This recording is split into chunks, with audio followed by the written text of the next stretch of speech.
Time to wake up. It's Saturday morning. Find some milk and cereal. Grab a bowl and spoon. No, a bigger spoon. Head to the living room and take a seat on the floor while Joseph and Chris present to you Saturday Morning Cartoon! Hello everybody and welcome to Saturday Morning Cartoon Boom. This is a show where we plop down on the living room floor with a big bowl of cereal and watch all your favorite cartoons, both old and new. I'm Joseph. And I'm Chris. And today we watched Hulk Hogan's Rockin' Wrestling from 1985. So this show ran from 85 to 86. It was animated and produced by Deke Entertainment. So it ran for 2 seasons, had a total of 26 episodes, but some of them ran for 2 parts. So there's a grand total of 39 titles overall. And for a short synopsis, Rockin' Wrestling featured animated adventures of popular WWF, now WWE, stars from the time, including its title character Hulk Hogan and his group of wrestlers fighting against a group of rogue wrestlers led by Roddy Piper. Yep, it's about as great as it sounds. You know, we stumbled across this cartoon while researching one of our other cartoons. I believe it was All Real Monsters that we discovered it, because I always look at the voice actors and I look at some of the other shows they've done, and the guy who voiced Ickis in All Real Monsters, his name's Charles Adler, and he voices Roddy Piper in this cartoon. So I saw the name of the cartoon on his IMDB page, Rockin' Wrestling, and I was like, that sounds awesome. We definitely have to watch that one. And now I just want to say to my co-host Joseph, I'm so sorry. I'm so sorry we watched this. Oh my gosh.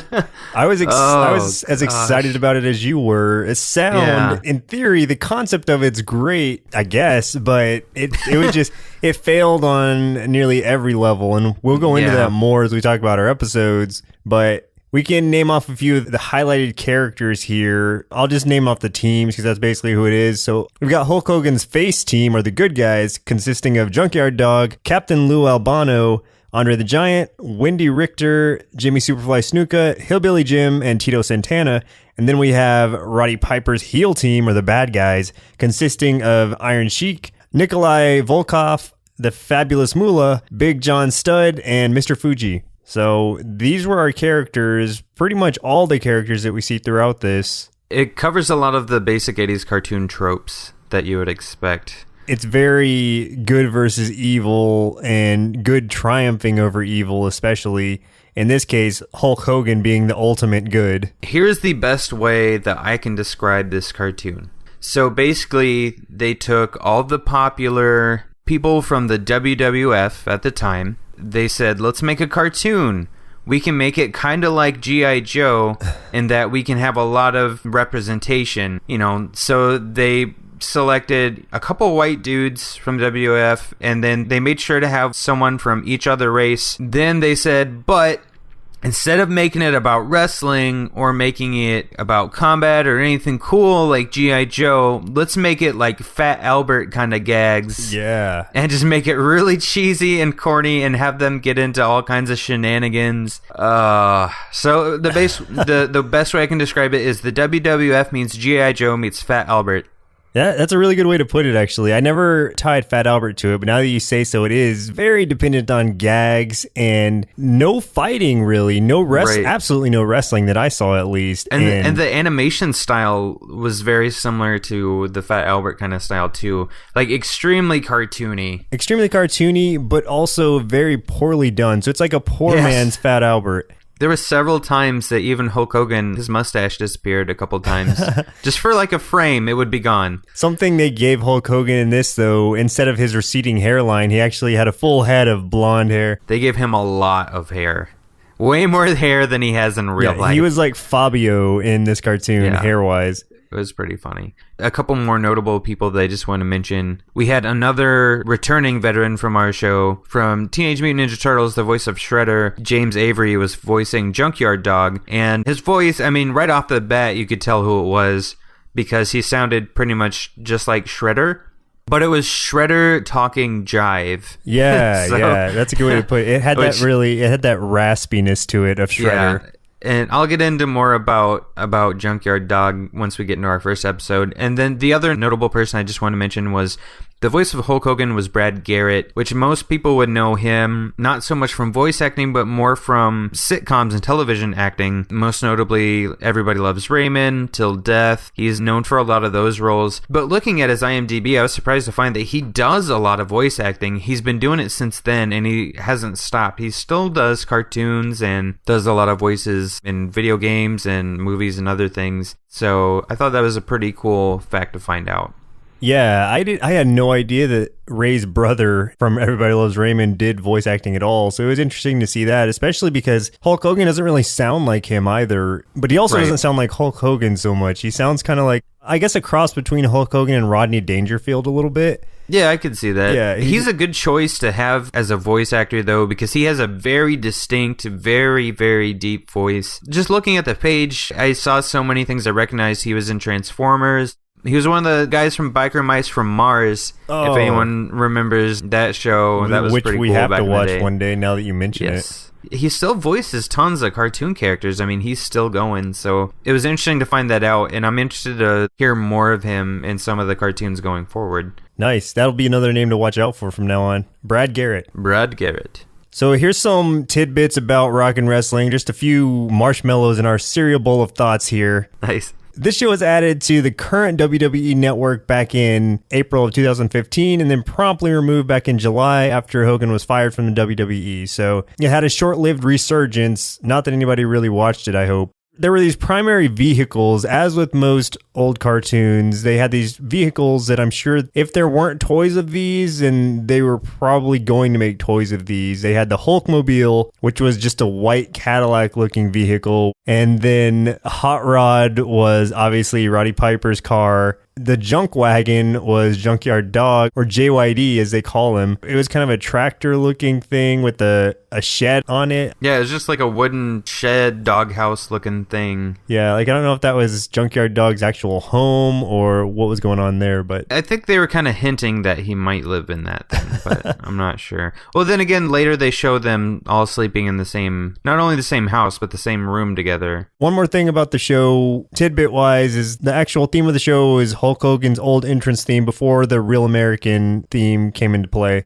Since I think you said already at the beginning, we both just kind of ran across this, I'm assuming you don't really have any memories of it? Yeah, I don't. The only thing I have memories of are the characters themselves, just from actual wrestling, not from this cartoon. So the one thing that I will say that I did enjoy was seeing some of the personalities. They weren't represented so well in the actual cartoon, but they had little skits and things that would wrap around the cartoon episodes themselves. So there would be an introduction with, you know, some of the actual wrestlers doing something goofy, and it would happen in between the episodes, and it would happen at the end. So some of those were kind of funny, and it was just kind of nostalgic seeing some of the people, especially because Roddy Piper just passed away this past year, so it was cool to see him again in any iteration. Because I always watched this as a kid, I'm always going to associate Captain Lou Albano with Super Mario Brothers, since he played Mario on TV. Yeah. So anytime I see him, it makes me really want to play the original NES Super Mario Brothers game every time. Or watch the Super Mario Brothers Super Show. Which will show up on our show at some point. Oh, I'm sure. And we might be sad after watching it, but we'll see. Maybe. The memories are kind of the same for me. As much wrestling as I watched and as many toy title belts as I owned as a kid, I never heard of the show, just period. So this is a completely fresh watch for me, for better or for worse. Probably worse, but I came into this blindly and I'm leaving with only regret, I think. You came in blindly and you're leaving blind from having seen it. Now I'm actually blind, yeah. So let's go ahead and jump into the 3 episodes that we watched for today's show. The very first episode, the highest rated episode, as if someone would even rate these highly. And finally, a random or listener recommended episode. So we started off with the very first episode, the Junkyard 500, Season 1, Episode 1, Part A. I'm like, I don't know what to say about it. Yeah, how can we generalize this? It made me laugh a little bit right off the bat before I jumped into the show and my laughter died off, was when Piper's people run off with his car and he's just standing there stomping on the ground. Yeah, he's throwing a tantrum out there in the middle of the street.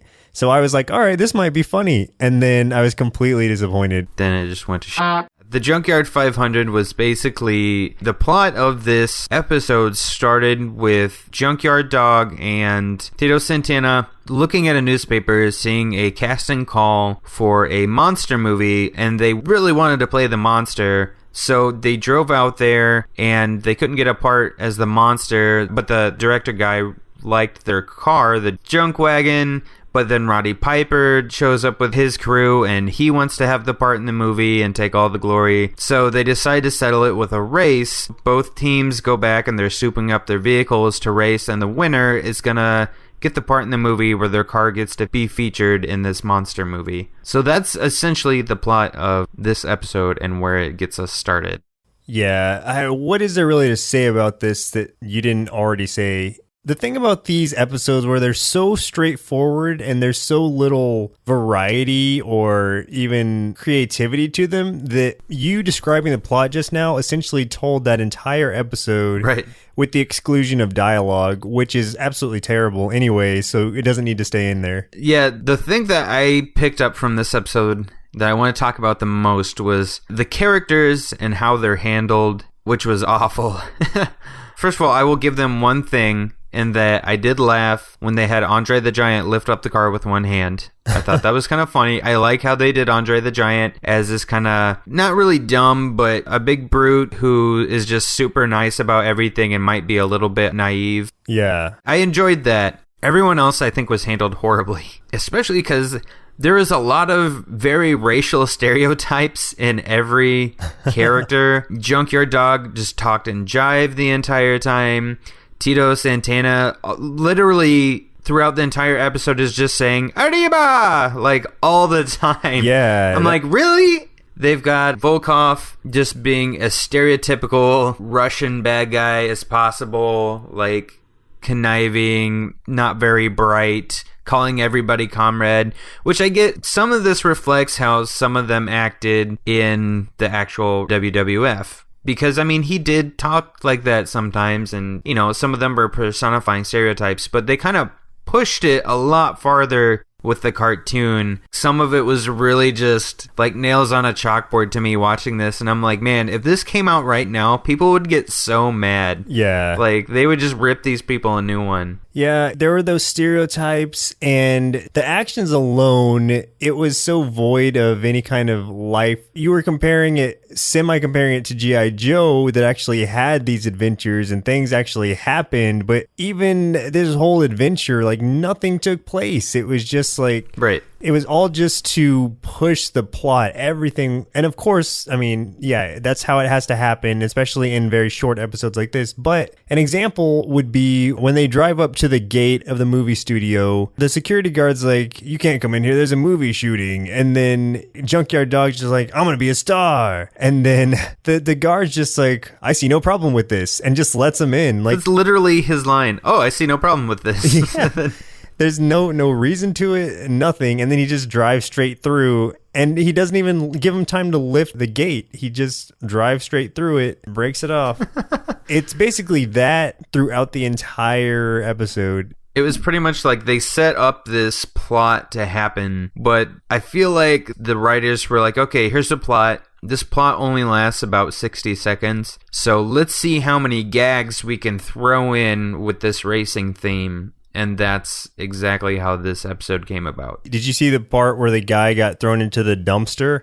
I probably did. I might have blocked it out. What was okay, and this will speak to the terrible animation in that he gets hit with the car, thrown into a dumpster, and then the actual animated dumpster is still closed, but it shows the guy's legs hanging out of it, so it looks like they are just cut off from his body and hanging out of this closed dumpster. Nice. Yeah, it looks horrible. And it does just that shot. Slices legs right off. Yeah, and it does that shot twice. So it's like they didn't care at all about that part. See, I did notice a lot of incomplete animations in this cartoon. There was one in particular, but it's in the next episode, so I'll wait till we get to that point. The only other thing I wanted to mention, it was kind of funny the first time, but then it just got annoying, which is that Roddy Piper is constantly cackling like a crazy person. Like, he does not say a single line in this entire show without cackling, like, manically, like he's going insane. Which, you know, I'm sure that they're like, okay, well, you know, evil bad guys, I mean, they cackle, they laugh a lot, they're scheming, but it never stops. It never stops, and it was driving me insane. Yeah, that's absolutely true. Every line he says, it had that just, just something right after he said it. Every line. The highlight of this episode for me, if I could even say there was one, was at the very end when the giant Godzilla robot came out and crushed the car. So, I mean, you could see that setup coming from a mile away. Oh, yeah. Just because there's no way the bad guy's going to win, especially not in the first episode. Yeah, so for you that haven't seen it, Roddy Piper ends up winning the race. So it's his car that gets featured in the film. So then they immediately film the scene, and this giant monster foot comes down, crushes his car. And apparently that was the scene that they were racing for. I would assume that neither side knew that that's what was going to happen. So, I mean, from a cartoon standpoint, you know, that's kind of funny in a way. But, I mean, you really saw it coming. At least there was a little bit of satisfaction to see that stupid version of Roddy Piper lose his vehicle, but still, ugh.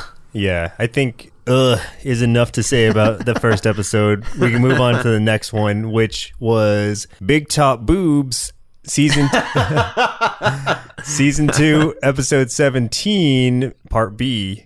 This is kind of a weird setup even, because for whatever reason, Hulk Hogan and his crew are invited to the Circus of All-Stars to put on shows, because I guess they're also talented circus performers. I don't understand. And I mean, the episode starts out where it doesn't even explain that. The episode starts out where they're just in a store and they're all dressed as clowns and things like that. And there's no explanation as to why until Roddy Piper and his crew come in and are making fun of them, and then they're like, oh, well, we got invited to this, but that's like 2 minutes after the episode's already started. Yeah. So the whole time you're like, what is going on right now? I don't get it. Yeah, well, what is going on? What is this all-star circus, and how can you just get invited to it? Yeah, in typical fashion, Roddy Piper is immediately jealous and wants to be in the circus as well, and starts hatching a scheme as to how he will do it. From there, it pretty much goes straight to they're at the circus,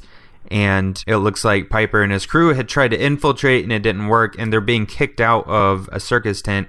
And this was the incomplete animation that I noticed that I mentioned in the first part. They're literally being kicked out of this circus tent, right? So they're like flying in the air, but then they pause in the air for just a split second, and then it cuts to another scene. So they didn't even complete the fall. They stopped mid-fall. It was just really, really sloppy animation and editing on that part. It just kind of reiterates the fact that this cartoon was really to push the WWF, to really probably push some toys. I'm assuming there's got to be some toys out there, or some Burger King kids meal toy or some crap from this cartoon. It's going to push that kind of stuff, and the actual show itself came secondary. It was just a money grab, basically. Yeah, it was just a vehicle for advertisement for the WWE or WWF for children. At the time, I don't really know if there were toys. If there was, I kind of want to get the junk wagon, but that's it. That's the only thing I would take from this show.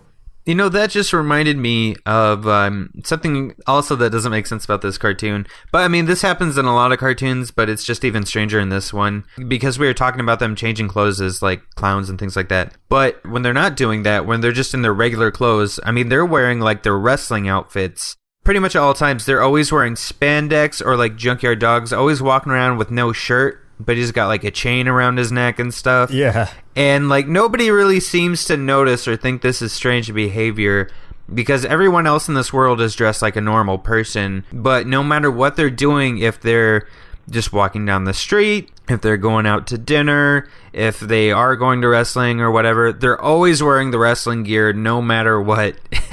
And everyone else is just normal clothes. And I noticed that all the other people are drawn much shorter with much less detail. So the wrestlers have some kind of likeness to their real life counterpart, but all of the regular people in this cartoon are drawn much smaller. Their heads are like more round and more just shapes rather than resembling an actual person. Right. So it just makes me think that anything else was just done really quickly. It was just all over. The whole thing was really sloppy how they did it. Yeah, even the end of this episode. So after Piper and his crew try to sabotage the All-Star Circus and take over, Piper takes over as ringmaster, antics ensue, and then eventually, I don't know if this is secondary to what you were talking about. I guess this is the second time they're kicked out of the circus tent, or at least Piper is. He's fired from a cannon out of the circus tent. He has his hair burnt off by some exploding cigars, and then it shows him still with his hair burnt off when he's put inside the cannon.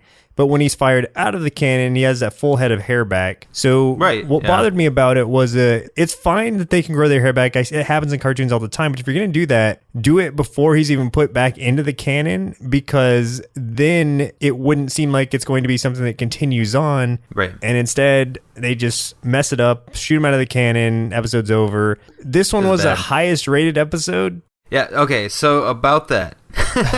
So basically, I had to go to a couple different websites to figure out what the highest rated episode was, because they were all saying something different. But I ended up checking 3 sources. This one was listed on 2 of those sources. And then our random pick was the one listed on the 3rd source that didn't coincide with the other 2. So that's where our random came from, because I'm like, okay, I can't really differentiate which one really is the highest rated episode. These 2 say this place says it's this one, so we're just going to do them both. And if this is the highest rated episode, oh my gosh.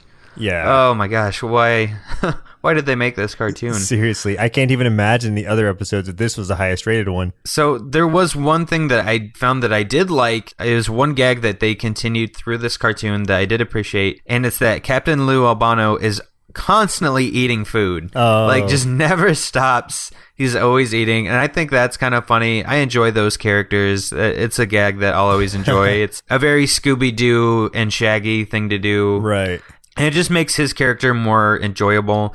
And they also did something with him in this episode where he's basically a magician and he's performing magic tricks, but all of his magic words are just food or talking about Cyndi Lauper. Yeah. And that's it. That's all of his magic words. That was actually pretty good. He'll say something about like hamburgers and mustard and Cyndi Lauper, and that would be a spell. And yeah, that was kind of funny. I think based off what you're saying about Captain Lou Albano is I think a cartoon solely about his character would have been better than the collective that they put together with this. Oh, absolutely. Like, because his was a doing standout something with character. that could have worked. Yeah, his was a standout character. Andre the Giant was a standout character. Yep. There were good characters in this. I can't fault them all, but for every good one, there were 2 bad ones, and that's really where it messes up. Right, and the writing was awful to begin with, so it's unfortunate because, the way they handled Andre and the way they handled Captain, they could have done something with these characters, and they could have made something work, or at least make something that wasn't awful. And I mean, they had some of the pieces there, but they just did not care. No. They just gave up.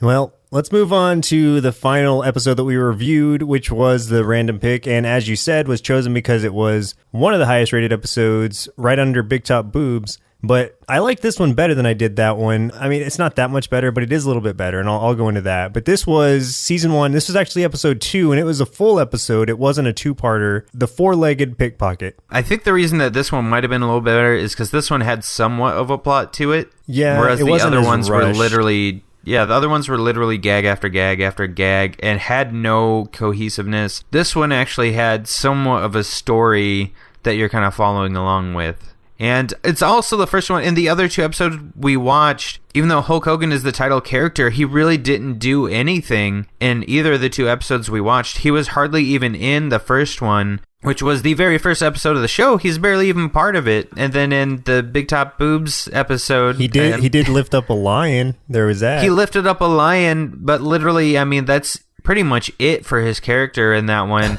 Aside from also when Roddy Piper was playing some bagpipes, he's like, "Oh, I better stop this once and for all." Yeah. And that's, but then he doesn't. Instead, like, someone else stops him. So anyway, back to this one. Yeah, so this one, the way it opens kind of is, it shows Hulk Hogan retaining his championship belt. It doesn't show the match. It doesn't show the wrestling. It just shows him in the ring getting his arm held up because he's still champion of the world. So that's the really only wrestling tie-in any of these 3 episodes have given us. They don't even call themselves wrestlers or say wrestling at all or do any of it. So that's all we get of it. And then it cuts immediately to a little girl being chased by these creepy dudes. They're after her and her horse, whose name is Pickpocket, hence the title. This is a story of it, is this girl and her horse being pursued by these obvious criminals just because of the way they look. We don't know why. And that's one thing I did like about this is they don't give you a reveal until the very end of it as to why they're being chased. That made me actually pay attention to be like, am I missing something? Like, did they say why they were going after him? So that was actually something that was good about this episode. There were a couple gags in this one that I actually thought were funny. One of them was in the very, very beginning, after the part where the girl is looking for Hulk during his match, trying to get him. I assume she's trying to get to him because she thinks Hulk can protect him because he's the strongest person there or something. Well, it said at the beginning, he's champion of the world, so that's probably why. I guess that she, being chased by these goons, these criminals, she's like, well, the only person obviously that can help me instead of a police officer, it's definitely going to be a professional wrestler. So she goes to him for help, but she can't get to him through the crowd, so it doesn't work anyway. So she wasted her time and money. But then it goes to the next morning. You're saying all the wrestlers are inside this house. Most of them are sleeping. Some of them are waking up, brushing their teeth. And the house is shaking in what they think is an earthquake, but it turns out it's because Andre the Giant is snoring. Right. And he snores so loud that it shakes the house violently like an earthquake. And I thought that was kind of funny. That was pretty good. Something that confused me about this episode was, remember when the door was stuck and everybody was trying to open it? Yeah, that didn't make any sense to me. Why was it stuck? Yeah, it's not like the horse was holding it. Yeah, let's explain that. So there's this one part where something alerted them to where Hulk tries to open the door and he can't. So he's tugging on it and tugging on it and tugging on it. And then finally they get the door open and it's Pickpocket on the other side. And I'm like, how is this horse? I mean, they pulled the door open. So it's not like he was trying to push it and the horse was blocking it with its weight. Right. So the only explanation would be that the horse is gripping it with his mouth, I guess. That's to not let it open. That would be my guess. Or it was just the door was stuck for unrelated reasons. Like, it's just coincidence that there's a horse. The house was settling or something. I don't because it still wouldn't even make sense that the horse did it, not just for the fact that the horse would be having to hold the doorknob with his mouth, but that the horse was trying to get Hulk Hogan's attention in the first place. So why would the horse even hold the door? It just doesn't make sense. I hate this thing. No, it isn't the worst cartoon ever. Okay, I don't know if you remember this part, but it really stood out to me because of the way Hulk did it. It's toward the end after the criminals steal Hulk's car and he jumps on the hood of it to get it back. Oh, and I know exactly what you're going to say. He's just like, now you made Hulk mad. Like he just repeats it and there's no reason. That was the standout note that I have here because I wrote that down in quotes and on my notepad it literally says in caps LOL what with lots of A's and lots of question marks after that because I'm like, what is this? Yeah, why did he repeat literally it? Jumps on the hood of this car. Now you've made Hulk mad. And then it doesn't make any sense. No, like why? And apparently it's the stupidest thing. Even though Hulk Hogan is a champion of the world, Hulksters and horses don't mix because when he first tries to ride the horse, he gets on backwards. And it's like, come on, Hulk. You've seen people ride horses before. Here's the other gag that I did think was funny. The only other thing that's funny in this cartoon. During the mad line, what was it? They like pop the hood and it sends him flying off the car into like a pond. Right. So he falls in it and he gets up and he's all soaking wet. And for whatever reason, Mean Gene Okerlund pops out of the water with a microphone. And he's like, boy, Hulk, it seems you're not having a very good day. Yeah. So it's like what? I wrote that down too because he was just waiting in the water. Just waiting in the water for Hulk to eventually someone's going to fall in. Hopefully it'll be a professional wrestler. Hopefully it'll be Hulk Hogan. And that gives Mean Gene his cue to pop up. That was pretty funny. So I did enjoy that. I thought that was pretty funny. Well, see, already covering this episode, we've laughed more and had more to say about it than the other two combined. So Absolutely. Again, this is a standout. This should have been best episode. It's unfortunate that 2 out of 3 said it wasn't. There were a couple other things that were kind of silly. Superfly and Andre were on a seesaw together, which is kind of humorous. Yeah. But there was a lot of like facepalm moments where Hulk Hogan makes lots of just horse puns. Like, nobody horses around with Hulk Hogan. Yeah. And I'm just like, man. You got to expect that, though. Even going back to Our Real Monsters with the getting ahead part. That's true. But at least there, like, it was funny the way they executed it. This one, you're just like... It was cleverly done there, you're right. And here, it just feels forced, and it is just, like, shaking my head moments. Like, It was bad. One other thing I want to say, too, and I'm sad that's about Captain Lou Albano because he was my favorite from this cartoon. It's not the character's fault, but it is because the animation, like we keep saying, is really sloppy. Like I said, Hulk's mustache disappears randomly every once in a while. There was one scene where Tito Santana was white instead of being Mexican. Okay, so everyone has ears drawn on them, but there's several times that Captain Lou has an earring hanging from what looks like just his face because the ear is not there. Oh man, it's just like they would draw the earring and forget to draw his ear, and this happened several times in this episode in particular. I didn't even notice that. It was just so weird. So yeah, it just looks like this gold loop hanging off of his cheekbone or something. I don't know. Wow. This is weird. Yeah, it doesn't surprise me at all. So this cartoon basically ends with the bad guys get caught thanks to Hulk and his buddies. Roddy Piper's gang doesn't come into play in this episode whatsoever. Maybe that helped contribute to this episode being a little better. Yeah, maybe. And the story resolves in where it turns out that the horse had eaten some jewels that these crooks had stolen.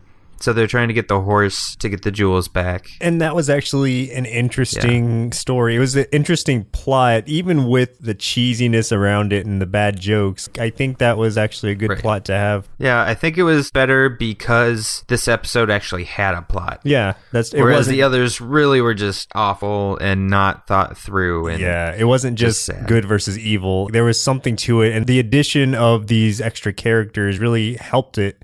So that is the third and the random episode pick we had, which was coincidentally the best episode in our opinions. Absolutely. I can't recommend that you check this out to prove or disprove our point. Just take our word for it. You don't want to watch this. But if you're going to, watch Four-Legged Pickpocket. I wasted a good hour of my life. Yeah. Well, it seems like a good time as any to bring out the tag team champions of our show, our inner kids, to tell us what they thought of Hulk Hogan's Rockin' Wrestling. So I'm going to tag in Kid Chris to start us off. All right, Chris, let's get on this little guy. I really like wrestling because they can jump off the rope and they can be like, boom, and elbow drop and I body slam you. And it's like, but then I pin you and then I count to 3 and I win all the belts. But this cartoon, they didn't even wrestle, and it was kind of stupid, and I didn't really like it, and I give it 1 bowl of cereal out of 3, and that bowl has bran flakes in it, so it sucks. Okay, Joseph, I'm tagging you in. Awesome, thanks, Chris. Unfortunately, this show's complete lack of substance and tie-in with the source material is extremely apparent. This is as much a show about wrestling as wrestling is a show about real-life disputes and actual drama. You could have plugged any characters in these roles and it would have been the exact same show. I just want to powerbomb, elbow drop, and then figure 4 leg lock this show into submission. 1 bowl out of 3 for me. This cartoon should just stay down for the count. Nicely done. You kids have never been so upset over a show before. You poor things. I feel bad that I subjected him to it. But he's got to learn. He's got to learn. He needs to learn how to manage his time better. That time is precious. Anyway, folks, it looks like our milk supply has now run dry, so it's time for us to say goodbye. And next week, we'll be watching Gravity Falls! Once again, I'm Joseph. And I'm Chris. And we'll see you next Saturday. Thanks everyone for listening. If you like what you heard, please give us a 5-star rating on iTunes. Definitely reach out and let us know what cartoon you'd like us to cover, along with some of your favorite episodes so we can feature them on our show. You can make a request, see the current request list, or speak with the show host by visiting the Cartoon Boom subreddit. You can also connect with our network by visiting nerdsloth.com or searching for Nerdsloth on Facebook, Instagram, Twitter, and YouTube. See you next Saturday.